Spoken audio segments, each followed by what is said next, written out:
യെശയ്യായുടെ പുസ്തകത്തിൽ നിന്നുള്ള വായന 65-ാം അധ്യായം 1 മുതൽ 25 വരെയുള്ള തിരുവചനങ്ങൾ. ധിക്കാരികൾക്ക് ശിക്ഷ. എന്നോട് ആരായാത്തവർക്ക് ഉത്തരം നൽകാനും എന്നെ തേടാത്തവർക്ക് ദർശനമരുളാനും ഞാൻ തയ്യാറായിരുന്നു. എൻ്റെ നാമം വിളിച്ചപേക്ഷിക്കാത്ത ജനതയോട് ഇതാ ഞാൻ എന്ന് ഞാൻ പറഞ്ഞു. സ്വന്തം ആലോചനകളെ പിന്തുടർന്ന് വഴിതെറ്റി നടക്കുന്ന കലഹപ്രിയരായ ഒരു ജനത്തിനു നേരെ ദിവസം മുഴുവൻ ഞാൻ എൻ്റെ കൈകൾ വിരിച്ചു പിടിച്ചു. ഉദ്യാനങ്ങളിൽ ബലിയർപ്പിക്കുകയും ഇഷ്ടികകളുടെ മേൽ ധൂപാർപ്പണം നടത്തുകയും ചെയ്തുകൊണ്ട് എൻ്റെ മുഖത്തു നോക്കി എപ്പോഴും എന്നെ പ്രകോപിപ്പിക്കുന്ന ഒരു ജനത്തിനു നേരെ തന്നെ. അവർ ശവകുടീരങ്ങളിൽ ഇരിക്കുന്നു, രഹസ്യ സ്ഥലങ്ങളിൽ രാത്രി ചെലവഴിക്കുന്നു, പന്നിയിറച്ചി ഭക്ഷിക്കുന്നു, നിന്ദ്യമായവയുടെ സത്ത് പാനം ചെയ്യുന്നു.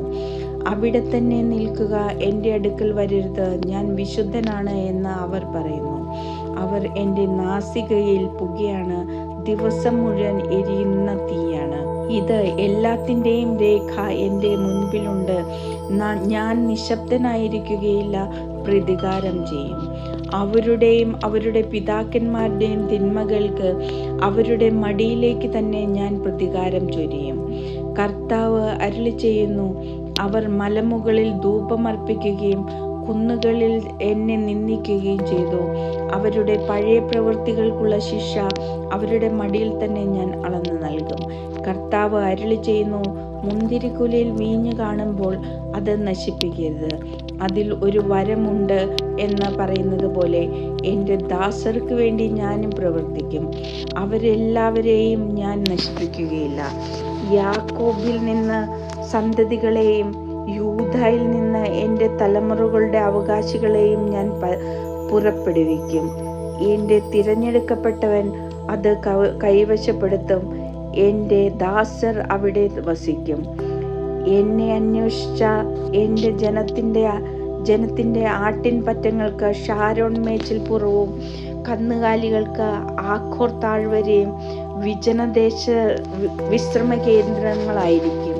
എന്നാൽ നിങ്ങൾ കർത്താവിനെ വിളിച്ചപേക്ഷിക്കുകയും എൻ്റെ വിശുദ്ധഗിരിയെ മറക്കുകയും ഭാഗ്യദേവന് പീഠമൊരുക്കുകയും വിധിയുടെ ദേവന് വീഞ്ഞു കലർത്തി പാനപാത്രം നിറയ്ക്കുകയും ചെയ്തു.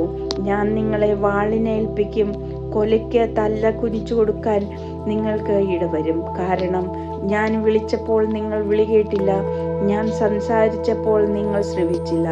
എൻ്റെ ദൃഷ്ടിയിൽ തിന്മയായത് നിങ്ങൾ പ്രവർത്തിച്ചു, എനിക്ക് അനിഷ്ടമായത് നിങ്ങൾ തിരഞ്ഞെടുത്തു. ദൈവമായ കർത്താവ് അരുളിച്ചെയ്യുന്നു, എൻ്റെ ദാസർ ഭക്ഷിക്കും, നിങ്ങൾ വിശന്നു പൊരിയും. എൻ്റെ ദാസർ പാനം ചെയ്യും, നിങ്ങൾ തൃഷ്ണാർത്തരാകും. എൻ്റെ ദാസർ സന്തോഷിച്ചുല്ലസിക്കും, നിങ്ങൾ നിന്ദനമേൽക്കും. എൻ്റെ ദാസർ ആനന്ദഗീതം ആലപിക്കും, നിങ്ങൾ ദുഃഖം കൊണ്ട് നിലവിളിക്കുകയും മനോവിധ കൊണ്ട് വിലപിക്കുകയും ചെയ്യും. ഞാൻ തിരഞ്ഞെടുത്തവർ നിങ്ങളുടെ നാമം ശപിക്കാൻ ഉപയോഗിക്കും. ദൈവമായ കർത്താവ് നിങ്ങളെ വധിക്കും, തൻ്റെ ദാസർക്ക് അവിടുന്ന് മറ്റൊരു പേര് നൽകും.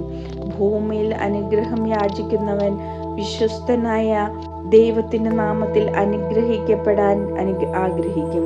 ശപഥം ചെയ്യുന്നവൻ വിശ്വസ്തനായ ദൈവത്തിൻ്റെ നാമത്തിൽ അത് ചെയ്യും.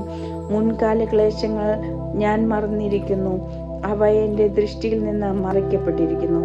പുതിയ ആകാശവും പുതിയ ഭൂമിയും. ഇതാ ഞാൻ ഒരു പുതിയ ആകാശവും പുതിയ ഭൂമിയും സൃഷ്ടിക്കുന്നു. പൂർവ്വകാര്യങ്ങൾ അനുസ്മരിക്കുകയോ അവ മനസ്സിൽ വരികയോ ഇല്ല. ഞാൻ സൃഷ്ടിക്കുന്നവയിൽ നിങ്ങൾ നിത്യം സന്തോഷിക്കുകയും ആനന്ദിക്കുകയും ചെയ്യുവിൻ. ജെറുസലേമിനെ ഒരു ആനന്ദമായും അവളുടെ ജനത്തെ ആഹ്ലാദമായും ഞാൻ സൃഷ്ടിക്കുന്നു. ജെറുസലേമിനെ കുറിച്ച് ഞാൻ ആനന്ദിക്കും, എൻ്റെ ജനത്തിൽ ഞാൻ സന്തോഷിക്കും. വിലാപസ്വരമോ കഠിനവേദനയുടെ നിലവിളിയോ ഇനി ഞാൻ കേൾക്കുകയില്ല. ശിശുക്കളോ ആയുസ്സുതിക്കാത്ത വൃദ്ധരോ ഇനി അവിടെ മരിക്കുകയില്ല. 100-ാം വയസ്സിൽ മരിച്ചാൽ അത് ശിശുമരണമായി കണക്കാക്കും. 100 തികയുന്നതിനു മുമ്പുള്ള മരണം ശാപലക്ഷണമായി പരിഗണിക്കും. അവർ ഭവനങ്ങൾ പണിത് വാസമുറപ്പിക്കും, മുന്തിരിത്തോട്ടങ്ങൾ വെച്ചുപിടിപ്പിച്ച് അവയുടെ ഫലം ഭക്ഷിക്കും. അവർ പണിയുന്ന ഭവനങ്ങളിൽ അന്യർ വസിക്കുകയില്ല, അവർ നടുന്നതിൻ്റെ ഫലം അപരൻ ഭുജിക്കുകയില്ല.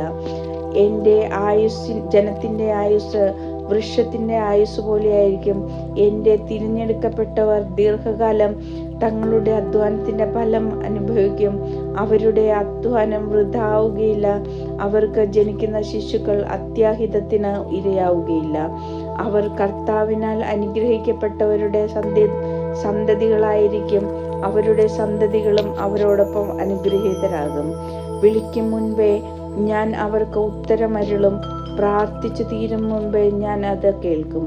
കർത്താവ് അരുളി ചെയ്യുന്നു, ചെന്നായും കുഞ്ഞാടും ഒരുമിച്ച് മേയും, സിംഹം കാളയെപ്പോലെ വൈക്കോൽ തിന്നും, പാമ്പിൻ്റെ ആഹാരം പൊടിയായിരിക്കും. എൻ്റെ വിശുദ്ധഗിരിയിൽ ഒരിടത്തും അവ ഉപദ്രവമോ നാശമോ ചെയ്യുകയില്ല.